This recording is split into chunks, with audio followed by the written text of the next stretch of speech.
Everyone, CP24 is tweeting, quote, "Feds won't let resistant premiers scuttle municipal handgun bans." Prime Minister.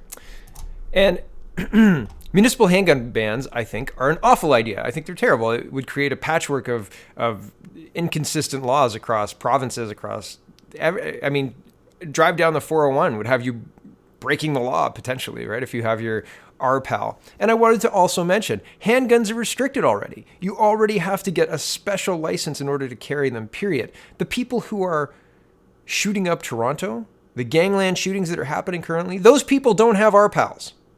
They're not following the laws, right? That's the point here. And having a municipal handgun ban is a bad idea for a whole bunch of reasons, but one of the main reasons it's a bad idea is that it won't fix the problem. It won't stop the shootings. The shootings are a product of open borders, the ability of and ease of drugs to get across borders, the difficulty of legal guns to get in Canada, and therefore the incentive for people to traffic guns across the country, across the border, into the country, right? So you're incentivizing it by banning the guns, really. It makes zero sense unless what you're trying to do is disarm the population. CP24 reporting, "Feds won't let resistant premiers scuttle municipal gun bans." Okay. Prime Minister Justin Trudeau says he won't let resistance from unwilling premiers scuttle the plans of municipalities that want to ban handguns. In an interview with the Canadian press, Trudeau also defended his government's intention to allow handgun prohibition on a city-by-city basis rather than enacting a sweeping federal ban. Some municipal politicians in Montreal, Ottawa, and Toronto concerned about deadly shootings have called for measures to control handguns in their cities. The Trudeau government plans to empower provinces and cities to take steps to manage the storage and use of handguns within their individual jurisdictions, given that they have different needs and concerns. We've heard from a number of particularly large cities saying that they want to be able to ban handguns within their city limits, Trudeau said during the wide-ranging interview in Ottawa this week. That is something we are hearing from some very specific places across the country, but not everywhere across the country. And we feel that it would be a solid step to move forward and give cities and provinces those tools to do that. And well, here is firearms regulations, and this is just Wikipedia, but it says restricted firearms. To purchase a handgun or other restricted firearm, a person must have a restricted possession and acquisition license, RPAl, for restricted firearms. Canada's federal laws severely restrict the ability of civilians to transport restricted or prohibited grandfathered firearms in public. Section 17 of the Firearms Act makes it an offense to possess prohibited or restricted firearms other than at a dwelling house or authorized location, like a shooting range or something to that effect. And effectively, I've read reports talking about bad laws in New York, for example, where they've banned handguns so that criminalizes the transportation of a handgun from, say, someone's domicile where they live to a range to practice, right? So what's happening is unintentionally making criminals of a whole lot of people, because a lot of people will go around with a handgun for completely legitimate reasons. And regardless, I know New York isn't an exact, you can't match it right up to Canada, but these laws, the intention of this law is to cut down on gun crime. And what is actually going to happen is you're creating a whole bunch of unintentional criminals. You're not going to actually curb any gun crime. You're creating unintentional criminals. I'm sure that me going on to gtaguns.com and looking at Gun Licensing Ontario, and I checked out their auctions as well. I was like, oh, are they doing a gun auction? Interesting. Anyway, here's what you have to do in order to get your gun license and then get a gun in Canada, Ontario, right? Step 1, you have to do a safety course. Step 2, safety exam. Step 3, apply the application, and it walks you through. Step 4, there's a waiting period, a 28-day waiting period. And step 5, authorization to transport restricted firearms. So, and that's the restricted part. You have to go that extra step in order to get your license and then your gun. In order to purchase your gun, you have to show your license, right? It's incredible that we already have, first, handguns classified as a restricted firearm. So there are already legal avenues to deal with the gun crime in these big cities. Most of these people are carrying illegal firearms and unlicensed, right? The criminals aren't making sure they've got their license, right? They're just buying the illegal guns, or they're trafficking them themselves to use in crime. And so it just seems wrong-headed to pass this new legislation when there are already laws on the books to deal with these criminals, and not doing it or letting them out on bail to reoffend. 326, I think, people were on bail for gun-related offenses. That's a lot of people with a lot of access to firearms, right? It's no wonder that Toronto keeps getting shot up. It's no wonder that the highways keep getting shot up. Really,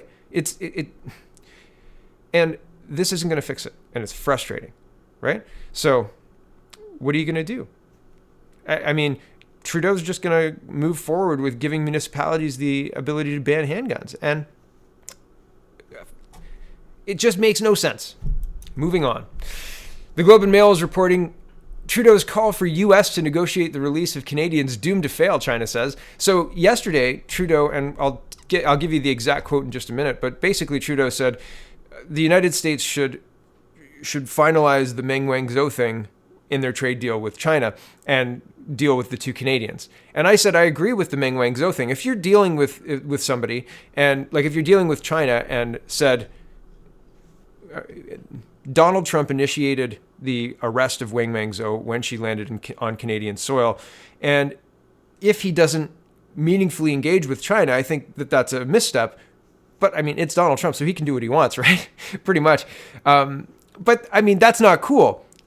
All of that said, Donald Trump can use Meng Wanzhou as a bargaining chip, both for Canada and for China, but he hasn't yet. So she's still kind of in limbo. Canada's still obliged to abide by the United States request to apprehend and hold Miss Wanzhou, and asking for Donald Trump to be the one to negotiate the release of the Canadians is just abdicate. Like, are you going to make Donald Trump the deputy PM? Like, Chrystia Freeland couldn't do it, so I'm sending in my heavy hitter, Donald Trump. He's coming in. He's going to do it. That's just not going to work for China. Here's the article. That was a long intro. I apologize. Prime Minister Justin Trudeau is doomed to fail if he hopes to secure the release of two arrested Canadians before Washington and Beijing complete a trade deal, China has warned. Linking a trade deal to escalating tariffs between the world's two largest economies with other issues is totally in vain, Foreign Ministry spokesman Greg Shuang said Friday. He then employed a Chinese idiom describing an action that is dangerous or perhaps desperate. Quote, "Those who pull other people's chestnuts out of the fire will only end up burning themselves." I like it because it's festive, right? Chestnuts roasting. We're a couple days till Christmas. Okay, back to this. Canada he said, must be, quote, too heartbroken for tears if it is taking such a step. The use of idioms added new color to China's months of hectoring Ottawa, but made it difficult to parse Mr. Geng's message. Zheng's message? Sorry if I've got that wrong. Quote, "The meaning is self-evident," he said, rejecting suggestions that China was threatening Canada or calling Ottawa desperate, though he seemed to say the latter was obvious for anyone to see. Quote, "Whoever is most desperate will know that best." And, I mean, he didn't say no, right? Like, he said it was self-evident what we're saying. And so, not threatening. I don't think necessarily threatening, although you could take that, I suppose, if you wanted to. But saying that you're desperate and you're acting desperate and everybody can see it, I think is clearly what's happening here. Here's Justin Trudeau's quote from yesterday. He said, quote, "We've said that the United States should not sign a final and complete agreement with China that does not settle the question of Meng Wanzhou and the two Canadians," he said. And I think up to Meng Wanzhou, he's correct. The two Canadians are your responsibility. When you find out what can happen with Miss Wanzhou from Donald Trump and from the United States, then you can use her as a bargaining chip. Until then, you're on your own, man. Back to this. Quote, "Frankly speaking, what Trudeau is saying is nonsense," said Shi Yinhong, a professor of international relations at Renmin University in Beijing, who is also an advisor to the State Council of China, the country's cabinet. Quote, "Everyone knows that a trade deal will benefit both the U.S. and China," he said, "and Trump will undoubtedly prioritize benefits for his country." So basically what they're saying, what China's saying is, if Trump doesn't bring it up and we're not going to bring it up, et cetera, et cetera. So this rests squarely on our prime minister. He's got to do it, or delegate to his deputy prime minister or his deputy prime minister, right? Either one will do at this point in time. Two more stories for this morning. It's interesting news to pay attention to how many people are being sent to these climate emergency conferences, right? And this is a report for the December 2019 COP25 in Madrid. It says exclusive, Canada sends second largest delegation to COP25 out of G20 countries. Canada sent the second largest G20 delegation to an environmental conference in Madrid, more than double the size of the American delegation and more than 7 times the size of the Australian delegation, according to the official list of attendees published by the United Nations. Discussions were held in the Spanish capital in December for the 2019 United Nations Climate Change Conference. The size of the national delegations varied from country to country, with Canada's 156-person group coming in second place among G20 countries, just behind Brazil's 158. A total of 156 listed delegates put Canada ahead of countries such as Germany, 100, the United States, 71, Australia, 21, and China, 76. Quote, it's not clear why Canada needs to send twice as many people to these summits as the U.S. and 7 times as many as Australia, said Aaron Werdick, Federal Director for the Canadian Taxpayer Federation. But we're paying for it. Yes, we are. And I mean, just something to note, right? All of those people require housing and food. It's expensive, right? Why do we need 156? What are they doing? What are their jobs? Are they important jobs? Could we do it with 150? Could we do it with 140? Could we do it with 100? If the United States can do it with, or if Germany can do it with 100, right? The United States could do it with less, 71, right? Okay, last story for this morning. National Post is recording, and this is an opinion piece. I want to make that very clear. So opinions are a little different than hard news. Like, this isn't business news. This is an opinion piece, but it's a credible opinion in my opinion and worth noting. So National Post is reporting the Liberals blow another fiscal promise. No one is surprised. And it says the update on federal finances delivered by Finance Minister Bill Morneau this week was a happy talk document intended, no doubt, to leave Canadians feeling warm and cozy and secure as they settled into the holiday season. The economy is sound and growing. Jobs, good, well-paying ones, are being created. Wages are growing and business profits are solid. Better yet, there's nothing but good news on the debt front. Canada's budgetary deficit reflects investments that help keep the economy strong and growing, while the deficit projected to be $26.6 billion in 2019-2020, improving to $11.6 billion by 2024-25. So good cheer all around. The kiddies can tear into their presents, safe in the knowledge the government of Canada has their future in mind. That is just as long as no one sneaks a peek past the smiley face deception offered up by the finance minister.